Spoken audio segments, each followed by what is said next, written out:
What artificial intelligence means is accumulation of information, analyzing it and projecting it the way you want at a given moment will no more be considered as a valuable thing in human faculty. Many of you will be out of your occasion unless you do something that a damn machine cannot do. You must be able to do something beyond your intellect. Human being has many layers of intelligence. Intellect is only a small part of it.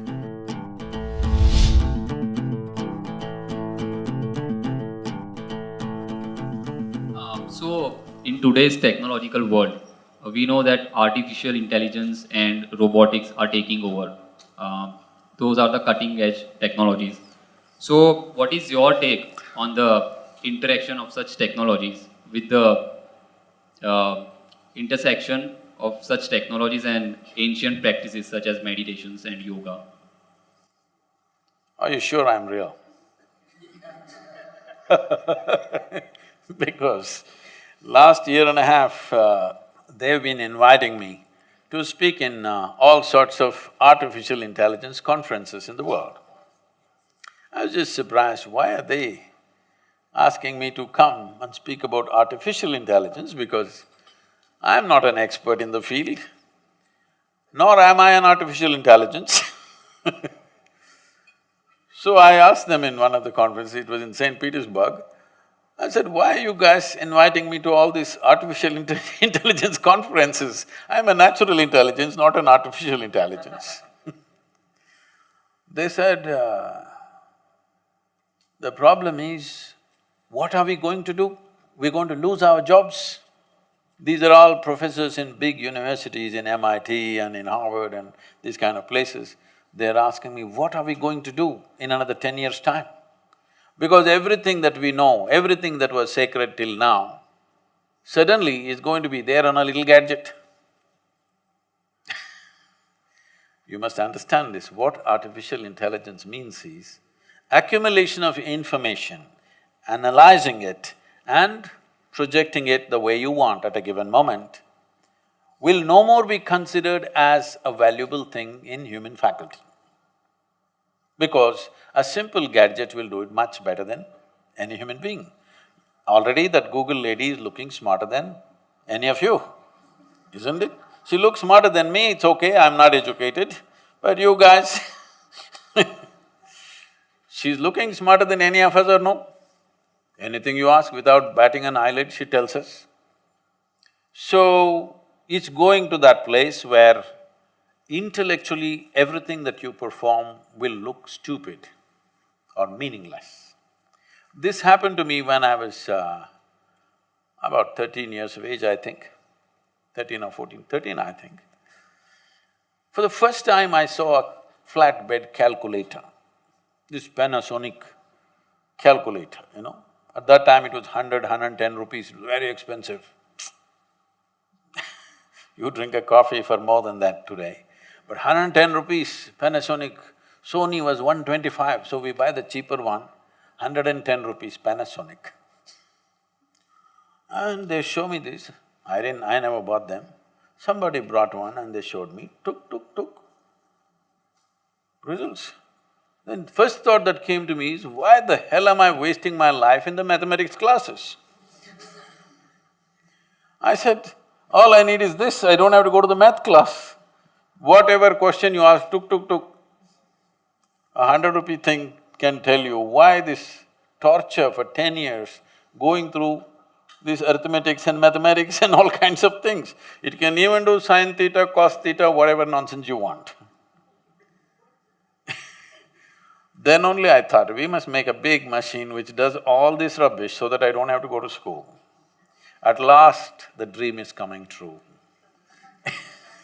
In the next 10-15 years, the education as you know it, professions as you know it today will become meaningless because right now, they've created these machines.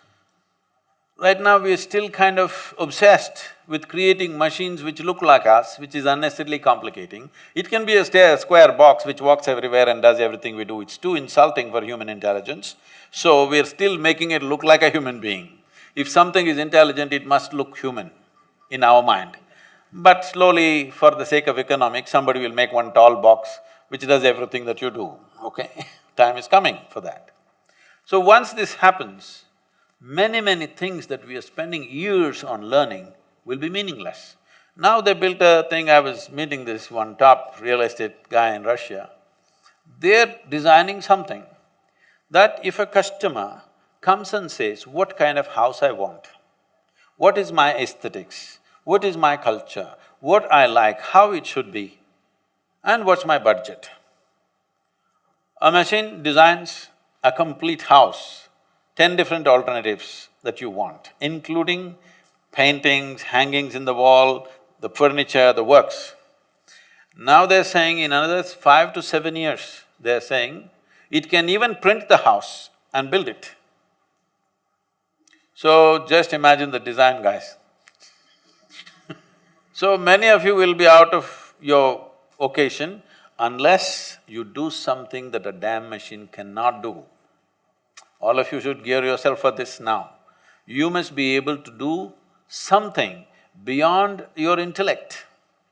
Human being has many layers of intelligence. Intellect is only a small part of it. Right now, our education system is completely dedicated to intellectual development of the human being and we think that's the grandest way to live. No, it is not. We can explore that if we have the time. But in the yogic way of looking at things, we look at human intelligence as 16 parts.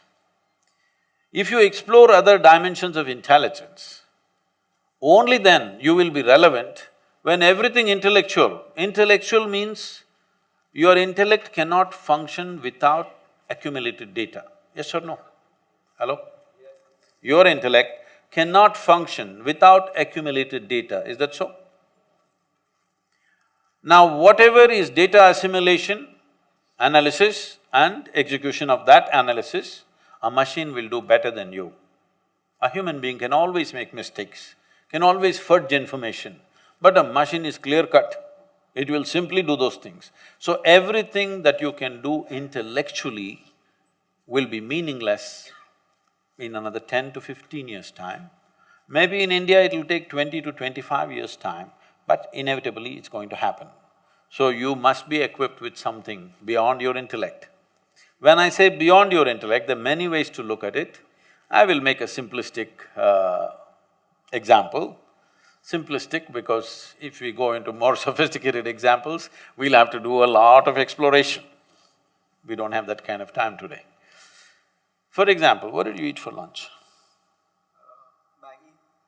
You are on Maggie?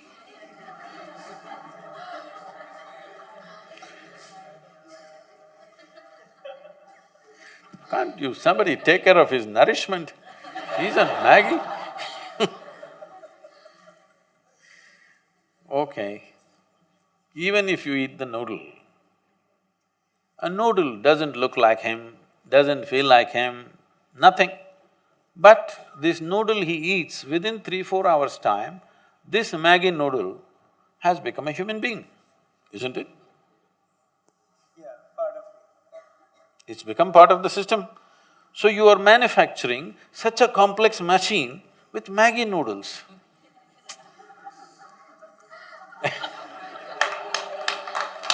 This is like a 3D printer.